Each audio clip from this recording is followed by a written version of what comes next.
Estamos começando o Favela Pod, o nosso podcast toda segunda-feira, às 20 horas, sempre com muitas histórias, com muitos momentos e entrevistados que podem incentivar muito o propósito pelo qual a gente faz esse canal. A gente tem um propósito pelo qual a gente faz esse canal, incentivar pessoas. Quando ele chama Favela Pod para mostrar que pessoas, mesmo saindo de origens mas com pouca visibilidade, podem também vencer na vida, podem alcançar lugares de destaque na sociedade.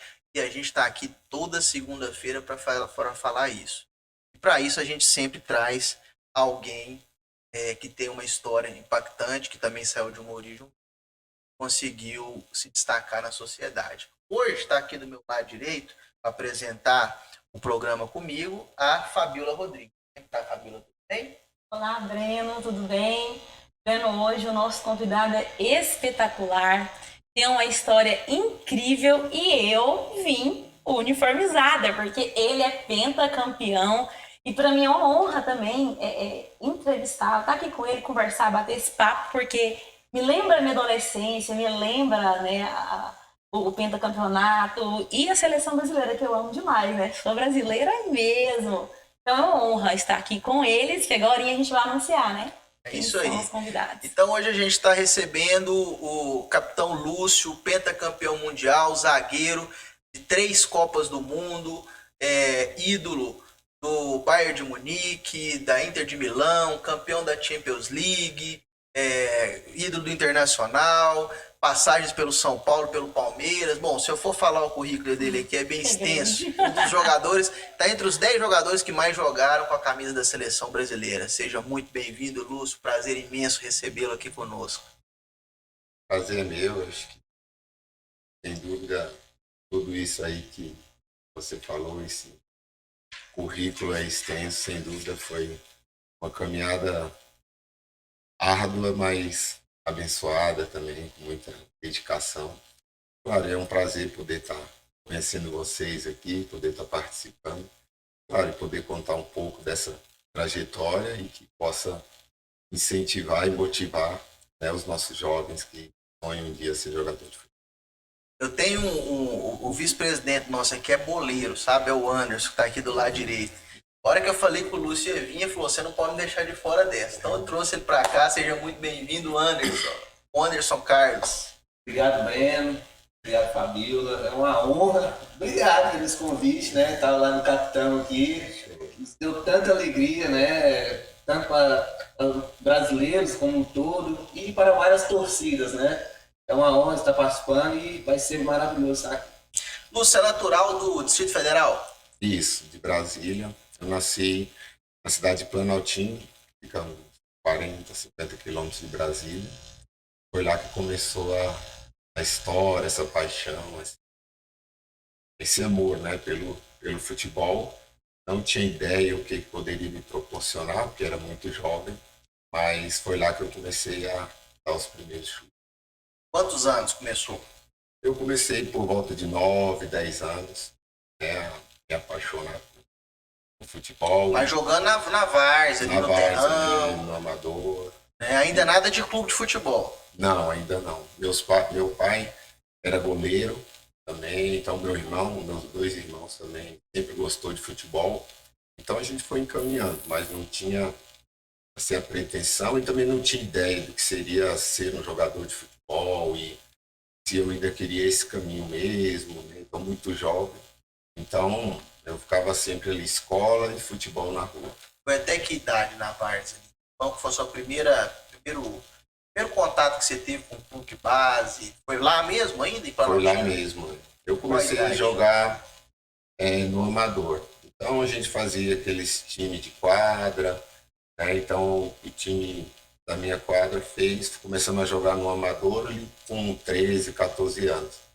E daí dos treinadores do Planaltina, que é o clube profissional da cidade, olhou e falou, não, ele acho que tem condições, então pela minha altura, pela minha força física, então tudo isso ele observou. Então, quando foi 14, 15 anos, eu vim associei ao clube, os juniores, e daí comecei a jogar. Então, tanto no amador, eu não tinha ainda uma posição fixa, às vezes eu jogava de lateral, às vezes sonhava em jogar de atacante, né? Como todo mundo, É, né? naquela época, o ponta direita, né? O número 7.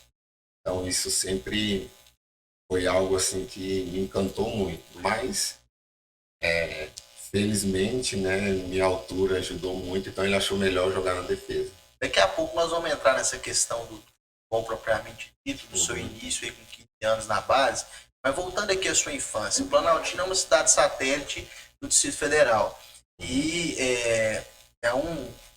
para quem mora no plano piloto, é uma periferia. A gente Sim. pode dizer que é uma periferia ali Sim. do DF, né? Uhum. A sua origem foi origem humilde, a sua família, como é que eram as condições financeiras da sua família, como é que foi seu início lá, como é que a sua família, como é que era assim a sua infância, suas condições da infância? Era bem complicado. Era difícil porque meus pais não tinham condições assim suficientes de colocar em uma escolinha ou em um clube.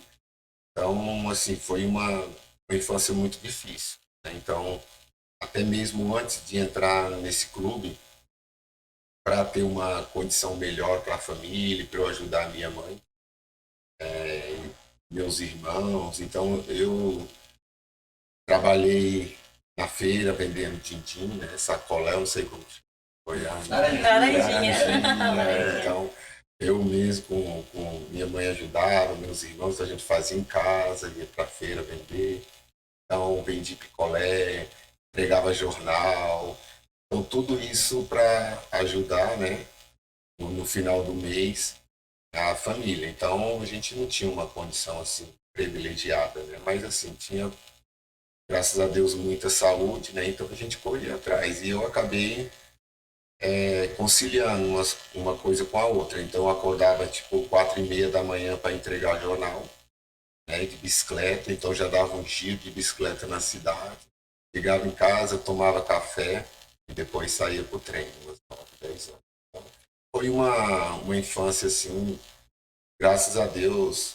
Tenho muito orgulho de ter saído de Planaltina, de ter conseguido, né, com a graça de Deus e da minha família também, sair dessa condição e ter melhorado, né? Eu acho que quando se fala em trabalho, eu acho que nunca, independente do que for, se for honesto, se for correto, é sempre motivo de orgulho, nunca de vergonha. Então, muitas vezes vender laranjinha na feira, picolé, entregar jornal, trabalhar como garçom em lanchonete também, são trabalhos que merecem respeito, né? Então, para mim, assim, eu fico muito feliz de ter tido uma infância difícil, mas eu consegui superar, né? Então, isso também nos torna mais fortes, nos torna com mais caráter. Então, isso para mim também foi fundamental, porque foi uma base bem sólida. A sua carreira mesmo começou em 97. Só que, claro, a gente já imagina que você passou por muitas dificuldades. Não tinha dinheiro, mas a família estava ali presente. Por mais que você trabalhava ali, igual como você falou, teve várias funções ali na infância, adolescência, mas teve o apoio, eles em algum momento, não desiste, isso não é para você. Como que foi essa questão da família? Foi fundamental, né? Acho que a família é algo assim que marcou muito, né? Minha infância. Eu lembro que Seu pai queria que você fosse jogador, incentivava? incentivava, minha mãe principalmente. Quando eu tinha por volta de 9, 10 anos, então meu pai e minha mãe se separou, né? Meu pai foi morar em outra cidade, mas a minha mãe sempre me apoiava muito, me ajudava muito. Em uma dessas situações, eu tinha um campeonato final de semana para jogar, e só que eu não tinha chuteira, né? Então, aí meu pai tinha me prometido, só que ele não conseguiu. E daí a minha mãe falou: não, tu não vai ficar sem jogar. A gente vai arrumar. E na época se usava muito cheque, né?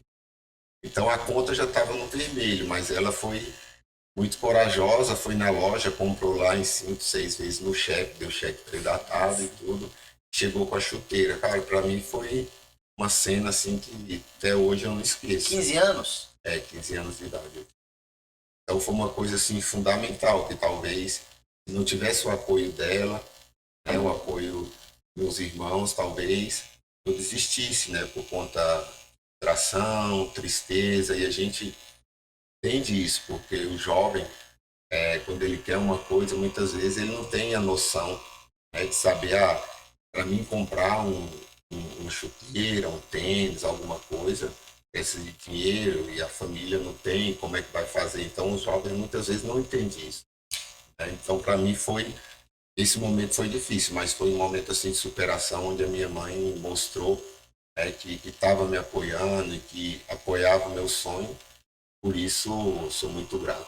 Na realidade do futebol atual, 15, 16 anos, que foi a idade que você começou a entrar no clube, já é uma idade final, né? Então, o futebol está cada vez mais precoce, né? E naquela época não era assim. Mas mesmo assim, 15, 17 anos, né, já é uma idade ali próximo do final da base, né? Para já ir apontar para tentar uma vaga no profissional. Então a sua formação foi na várzea, pelo que eu estou entendendo aqui da nossa conversa. E hoje a gente vê isso diminuindo muito, né? Cada vez menos campo de terra, cada vez essa questão aqui, ó, celular, né, tecnologia e tudo mais. Qual que e você acha que isso está prejudicando a formação do futebol brasileiro? Eu acredito assim que ter um pouco do futebol raiz, esse de jogar na rua, me ajudou bastante. É claro que tudo tem que ter muito equilíbrio. Você deixar um jovem, uma criança somente no celular, ele pode aprender técnica, ele pode entender, saber, conhecer nome de jogadores, mas aquela coisa de você aprender jogando, você tá na rua, pé no chão, poder correr, poder saber jogar é muito importante. Claro que a base, as escolinhas também são fundamentais, isso aperfeiçoa, né? Mas a dedicação e para mim foi muito importante esse futebol de rua mesmo. Você aprende muita coisa, você joga com pessoas bem mais velhas, então isso já te deixa assim, mais cascudo. Então isso me ajudou muito ter essa base, assim, no amador mesmo, jogando futebol. É claro que depois, quando me profissionalizei, então tive que trabalhar muito mais a técnica, os fundamentos básicos. Então isso aí partiu também do outro lado, onde eu tive que ter um pouco mais de dedicação para alcançar o nível, né, dos outros jogadores, que hoje você vê crianças começando com 8, 10 anos na escolinha, então eles conseguem aprender mais rápido. Mas então, em função, por exemplo, da tecnologia, né, então não só do celular, mas videogame, computadora, tá na internet, então tudo isso tem que ter um equilíbrio, porque senão acaba afastando os jovens do esporte. Mas você acha que o Brasil não produz mais na mesma quantidade que produzia anteriormente? A formação do futebol brasileiro, a quantidade de bons jogadores, de craques que surgiam no passado, na sua geração, ou até antes dela.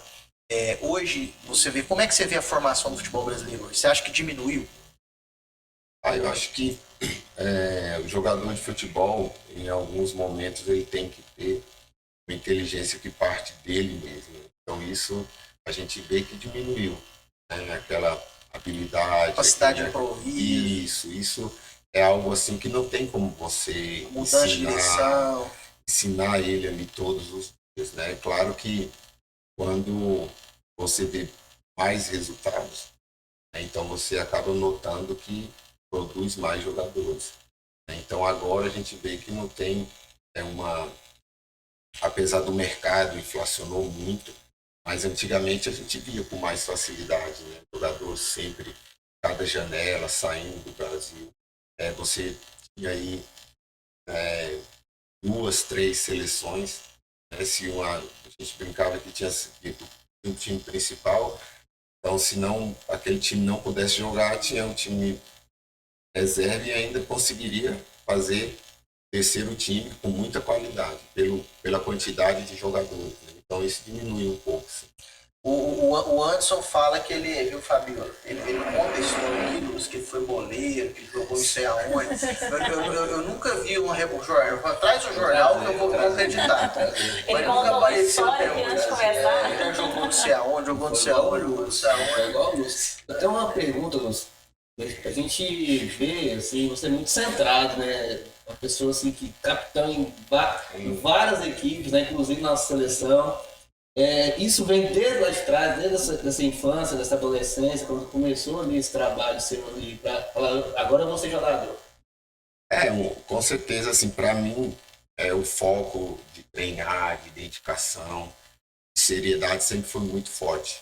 Eu lembro que eu e um amigo do Planaltina, a gente não sonhava, mas não tinha, assim, indícios de que seria um jogador de futebol ou teria chance.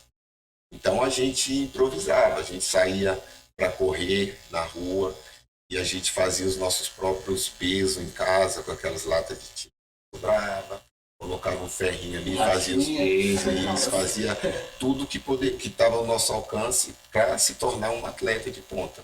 Então isso acabou, você vai tendo essa mentalidade de eu quero, eu vou me dedicar até onde eu posso. Então isso não foi só ali na infância, né? Durante, assim, onde eu passei, graças a Deus sempre eu fui muito dedicado e sempre gostei muito de treinar, trabalhar e me empenhar, até porque, assim, quando você vai jogar em alto nível, você sabe que você vai enfrentar os melhores, né? A gente jogando, por exemplo, nas seleções, jogando na Europa, você sabe que você não vai jogar com um time mais ou menos. Sempre vai vir um time de ponta. Então a preparação, a dedicação, isso foi algo assim, uma herança boa que eu guardei, me ajudou muito, né, durante toda essa trajetória dentro do futebol. E o meu início também, né? Então isso me ajudou a ganho de massa muscular mais rápido, aguentar correr mais tempo, força física. Então tudo isso me ajudou e eu acredito que sim, foi desde o início que eu fui me acostumando com isso, né? Então eu sempre fui muito focado e gostava muito de treinar, treinar, treinar. Então isso me ajudou bastante. A favela pode, a gente gosta de contar essas histórias porque inspiram mesmo, é gostoso a gente ouvir. E, Lúcio, de um chão de terra batido pro mundo. Como Foi, que é foi tudo algo isso? assim sensacional e também muito rápido até, né? Então até o ano de o ano de 97 foi quando eu fui para o Internacional. Eu não tinha jogado com uma chuteira, vamos dizer assim, de profissional, uma chuteira de marca, por exemplo, uma Adidas. Então foi lá no Inter que eu consegui a minha primeira chuteira, em 97. Foi um olheiro que te viu jogando em Brasília? Como é que Então, foi isso? foi uma situação também de superação inusitada, né, de Conta pra superação, gente. mas assim, eu vejo como um milagre também de Deus na minha vida. Teve um jogo da Copa do Brasil, em 97. Então o Guará tinha sido campeão em Brasília. E ele iria fazer esse jogo com o Inter.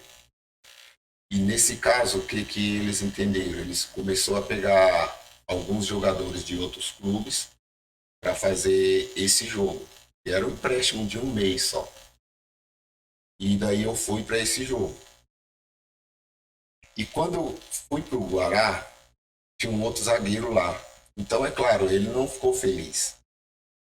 Ele não ficou feliz porque eu ia chegar um mês e jogar no lugar dele já uma Copa do Brasil contra o Inter. E teve uma situação assim que eu não, assim, vamos dizer, eu não culpo ele, mas é a situação que ele ficou chateado, com certeza. Você vai jogar e de repente chega uma pessoa, entende? Então, durante o treinamento, uma bola aérea, a gente foi dividir a bola e ele deixou o cotovelo e quebrou meu dente. Quebrou meu dente. Só que nessa situação, acho que foi dias antes, 3, 4 dias antes do jogo. Então a gente não tinha, primeiro, dinheiro, facilidade e tempo. Então eu tive que jogar daquele jeito. E nesse jogo, o Inter ganhou de 7-0. Então foi E daí foi uma situação assim onde eu fiquei também um pouco, vamos dizer assim, desanimado depois do jogo. Porque, poxa, se a gente tomou 7 jogando contra o Inter, que é um clube grande, era o jogo da minha vida, ou seja, a minha chance, que todo mundo sonha, uma oportunidade. Só que durante esse jogo, a minha dedicação sempre foi a mesma, o meu empenho, então era cada bola, cada disputa, cada dividida, eu ia ao máximo, ao extremo. E eu estava também bem treinado. Só que nessa situação eu tinha 19 anos. E um dos diretores, o Fernando Carvalho, hoje também é um dos dirigentes do Inter, ele, ele viu alguma coisa em mim ali e falou, não, vamos levar ele, né, para o Internacional. Então, nessa situação de 7-0 foi o melhor jogo da minha vida. Porque dali eu fui para o Inter, só que eu fui emprestado para os juniores, eu não cheguei direto no time principal. Então, assim, eu fiquei alguns meses nos juniores, e daí, graças a Deus, eu consegui também um grande treinador, o Guto Ferreira, foi um cara que me apoiou desde o início, que eu cheguei lá, viu qualidade também. Então, ele começou a investir também em mim, me ajudar e tudo. Então, quando foi no finalzinho de 97, eu fui chamado para compor o grupo profissional pela primeira vez. Né? Então, foi emoção, choro, liguei para a mãe, liguei para a família, todo mundo. Porque assim, foi um passo muito importante. Mas eu brinco e falo sempre, esse 7-0 foi um jogo Não, fundamental. você tá falando O pior, né, isso. Ju? Você tá falando isso, eu lembro de uma entrevista do Ronaldo Nazário. Ele fala que ele jogava no São Cristóvão, ele era muito difícil para ele ir para Gávea. Ele era pagar vários ônibus. Sabe? Ele fez uns testes lá, desistiu e foi jogar no São Cristóvão. E aí o que acontecia? Jogava com o Flamengo, com o Botafogo, com o Vasco. Era só goleada, 4, 5, 6. Só que toda vez que ele jogava com o Flamengo, eram outros meninos, não eram os mesmos. É porque eram dispensados, já era um novo grupo. E ele lá no São Cristóvão, uma dessas partidas, o olheiro do Cruzeiro viu, levou ele pro Cruzeiro. Ou seja, não quer dizer que você tem que estar num clube. Para você surgir no futebol, como você surgiu no Planaltina, por exemplo. Uhum. Às vezes tem meninos aí que sonham ser jogadores, estão nos assistindo e acham que só pode isso acontecer se ele estiver num clube grande. Né? E é justamente o contrário, né? Sim, você tem que estar num lugar onde você tem mais oportunidade de ser visto, de aparecer, de jogar, né? Porque, assim, eu entendo que se você está num clube grande, então a competição, além de ser maior, você também vai ter grandes jogadores ao seu lado. Né? Então, você surgindo num clube menor, você tem uma vantagem de se destacar. Apesar de, a maioria das vezes, os clubes, né, mais fortes, mais estruturados, ganham as partidas, ganham os jogos.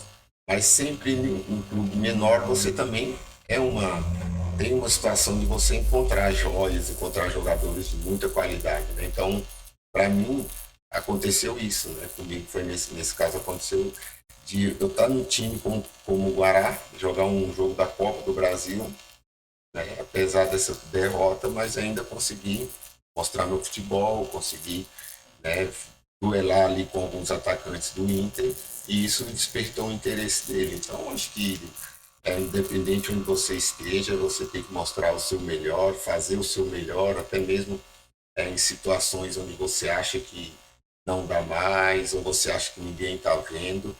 Então, sempre dê o melhor, independente de onde você esteja. Eu acho que isso, para mim, sempre funcionou e sempre funciona. Essa parte, para mim, é a parte mais importante. A parte de como sair do meio de um funil tão grande, né?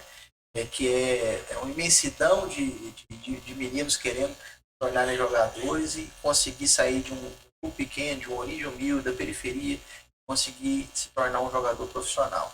Aí depois, Internacional, Alemanha, né? Os dois Bayerns lá, e depois Inter de Milão, né? Como é que foi a chegada na Europa? Quantos anos no Inter, de um lugar para o outro? Como é que foi o interesse dos clubes europeus? Fala pra gente. Então, foi no ano de 2000, né? Eu comecei a me destacar no Internacional e tive a Então minha... foram 4 anos no Inter. Foram Fiz 3 anos e meio. É que eu cheguei no Inter assim em março de 3 anos e meio. 97. Então, assim, foi também um período onde eu me destaquei. Daí foi o meu primeiro jogo na seleção. Então, veio 2 clubes da Europa, da Alemanha, né? Veio Hertha Berlim, que a primeira vez não deu certo, e daí o Bayer Leverkusen. Então, quando eles chegaram, assim, eu fiquei muito empolgado e feliz e motivado, porque jogar na Europa, na Alemanha, então nem sabia que existia Alemanha quando eu era moleque, então é complicado. Então, na hora, fiquei muito feliz. Assim, só que aí quando chegou a hora de ir para lá, aí deu um choque, né? E aconteceu uma situação também, assim, voltando nesse assunto, né, de onde você está, ou de clubes grandes, ou de já começar num clube grande, assim, mais uma vez eu fui abençoado de ir para o Leverkusen. Por quê? Porque é um Adaptação. clube, Adaptação da adaptação Alemanha, né? não é Europa, fácil, mas outra língua totalmente diferente. diferente, outra cultura. Mas o que me ajudou muito foi, porque isso é importante para a gente, é chegar e jogar, né, no clube. Então isso para mim foi fundamental. Por quê? Porque eu cheguei lá em janeiro de 2001. Né? 2002 era a Copa do Mundo, eu já estava começando a ser convocado com frequência também. Então isso para mim foi assim algo que me ajudou bastante. Eu ir para o Leverkusen, porque o Leverkusen é um clube médio na Alemanha, né? Assim, nunca teve um destaque grande na Europa. E nesse ano eu cheguei e consegui já jogar. Por que eu falo isso? Porque talvez se eu fosse para o Barcelona, quando eles tiverem interesse, talvez eu não iria jogar. Então, o clube como Barcelona, Real Madrid, muito investimento, então você vai ter que ficar ali 1, 2 anos de adaptação, sem contar as grandes contratações que eles fazem, que os caras têm que jogar. Então isso talvez ia dificultar muito a minha adaptação. Talvez não estaria na seleção do Penta, né? Talvez não poderia ser convocado por não estar jogando, né? Então, por ser reserva ou algo do tipo. Então isso me ajudou muito a chegar na Alemanha e jogar. E daí, graças a Deus, o Leverkusen nesse ano conseguiu a classificação para a Champions League. Em 2002 a gente jogou a final com o Real Madrid, né? Que infelizmente perdemos. Mas assim, a gente empatou e daí o Zidane fez aquele gol Aquilo lá. mitológico lá. Que, Você não tava marcando ele não, né? não. Essa você tá livre. Lá é com aquele chute ali, nem que tivesse marcando, não tinha o que fazer. Então foi assim, uma ascensão muito boa. E naquele momento ali, pô, eu falei, fiquei muito feliz, porque logo em seguida tinha a Copa do Mundo, né? Então, talvez se eu fosse para um clube de grande expressão, ia ter que esperar, talvez eu jogasse a Copa, né? Então, me ajudou muito ir direto para o Leverkusen. E, assim, Deus foi tão bom que quando chegou a proposta do Barcelona, eu já estava assinado com o Leverkusen. Então, claro que você vai falar, pô, para um jogador, tu vai para o Barcelona. O cara fica encantado, foi como eu fiquei. Só que eu já tinha um compromisso com o Bayer Leverkusen. Então, também eu pensei, poxa, eu não posso voltar atrás, né? E, pô, vai ser uma coisa muito ruim. Aí também não é do meu caráter. Se eu assumir um compromisso com o Leverkusen, eu vou para o Leverkusen. Então, na hora deu até aquele, poxa, o Barcelona, deu aquela balançada, mas depois a gente, pensando melhor, falou, não, já firmei com eles, eu vou para lá. Seleção de Copa do Mundo de 2002, pentacampeonato, que mais te marcou na trajetória de 2002? Cara, acho que o que mais marcou assim mesmo foi o grupo, os jogadores. Acho que isso foi algo assim muito bom, porque me receberam muito bem, né? Então, meus primeiros jogos na seleção foi em 2000. Então, 1 ano e meio depois, a gente já estava disputando a Copa do Mundo.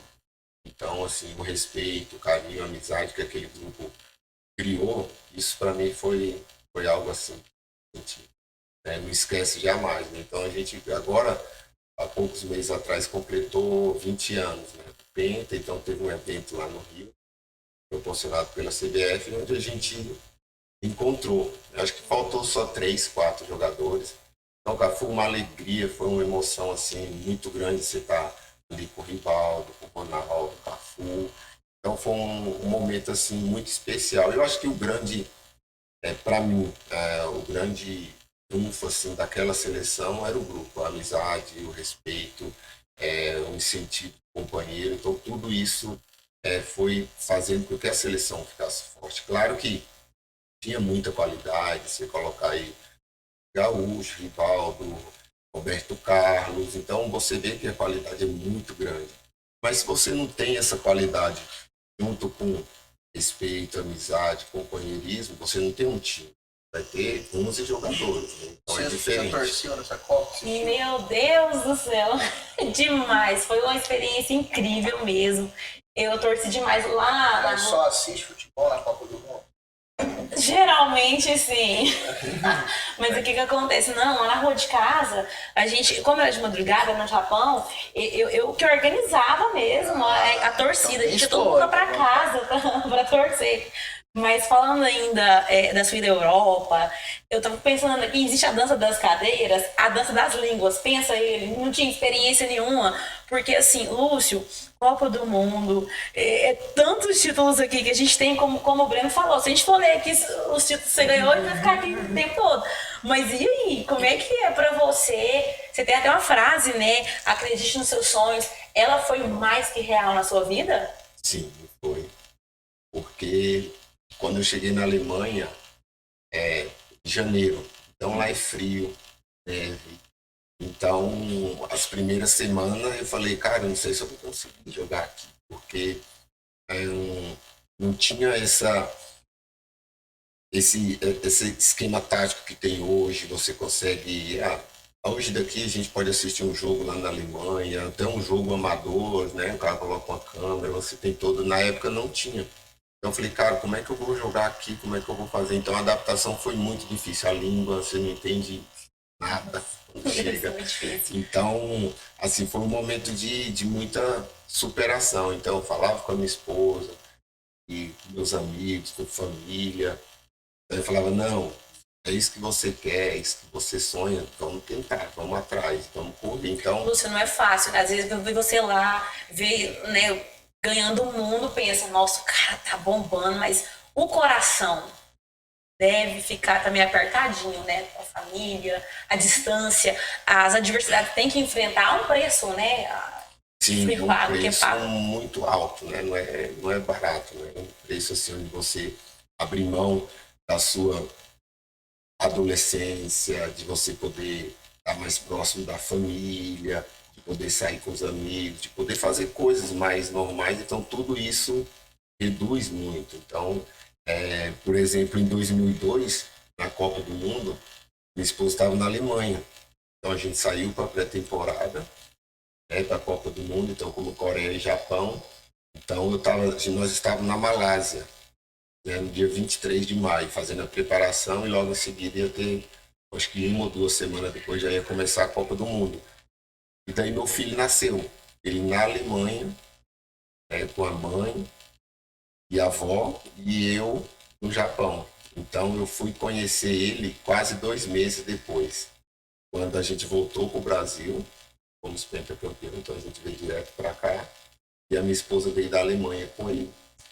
Então essas são coisas assim que você abre mão, né, pelo seu sonho, pelo seu desejo, pela sua ambição, pelo aquilo que você busca, né? Então esse momento assim ficou até algo marcante, muito legal. Mas assim, eu não pude estar com a minha esposa quando ele nasceu, não pude pegar meu colo, só pude pegar 2 meses depois. Então, isso é uma das coisas que a gente acaba pagando o preço por ser jogador. Ô, Lúcio, a gente podia ficar falando aqui várias horas com você, porque você tem história demais.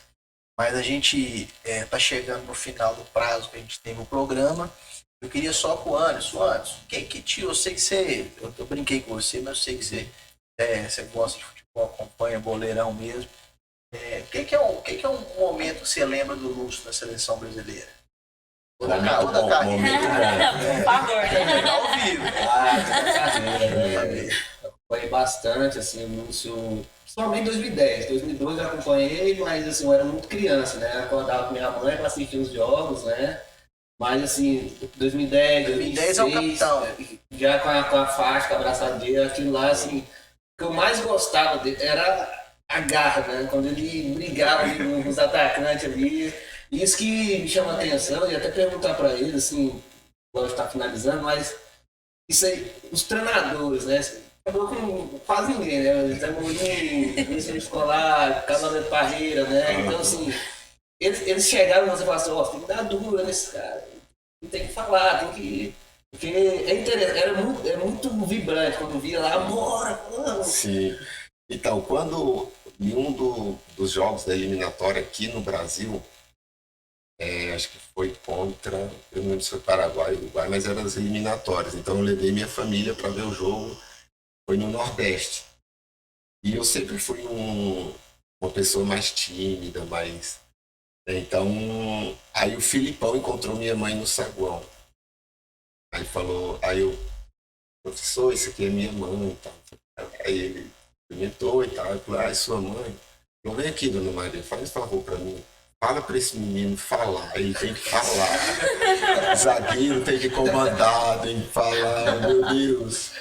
Aí, quando ele saiu, a minha mãe me chamou e falou, você tem que falar, não é possível, você está aqui na seleção, você não vai perder essa chance. Mas, assim, isso também era algo muito meu, assim, acho que de tudo, desde a minha infância, desde tudo que eu passei, a minha carreira, as oportunidades, né? Tem muita gente que fala, ah, fulano de tal deu sorte, fulano de tal.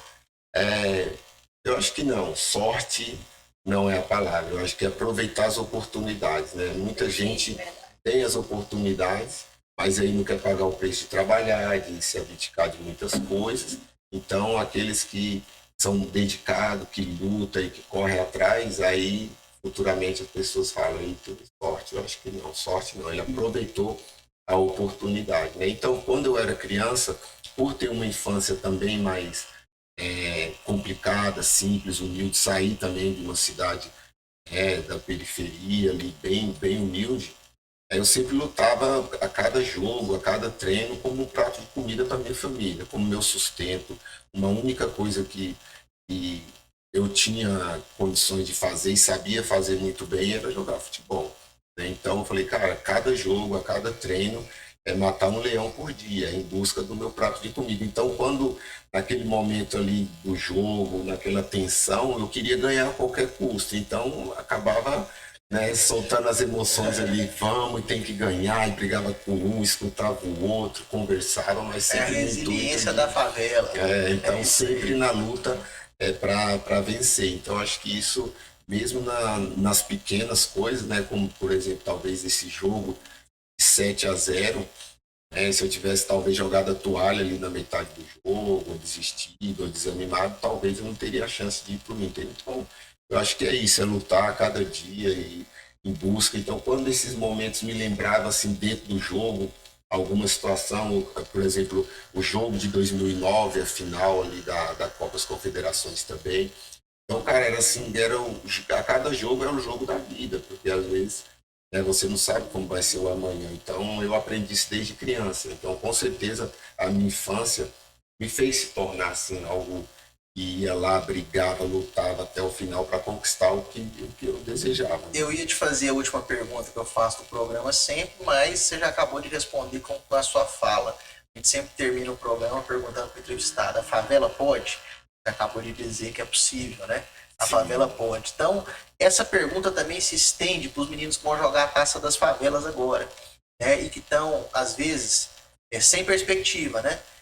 Porque é mais ou menos na idade sua. A Taça das Favelas é um sub-17. Então, a última oportunidade. É possível? Sim, é possível, tem que acreditar. Tudo que for fazer, se dedicar ao máximo, fazer bem feito e acreditar no sonho. Eu acho que é o que move, é o que traz, né, aquela energia, aquela motivação de dentro para fora, de você lutar pelo seu sonho, lutar, né, com dignidade, com lealdade, mas em busca daquilo que você sonha. Uma honra imensa ter você aqui conosco, aqui nos estúdios da CUFA, onde a gente grava o Favela Pode, da CUFA Goiás. Obrigado, Fabíola, por mais essa parceria aqui juntos. Obrigado, Anderson. E Lúcio, aquele abraço. Valeu demais. Show. Tamo junto. A Eu que favela agradeço vocês aí, parabenizo também pelo grande trabalho aí. Um abraço a todos. Obrigado a todos. Até a próxima segunda-feira. Valeu!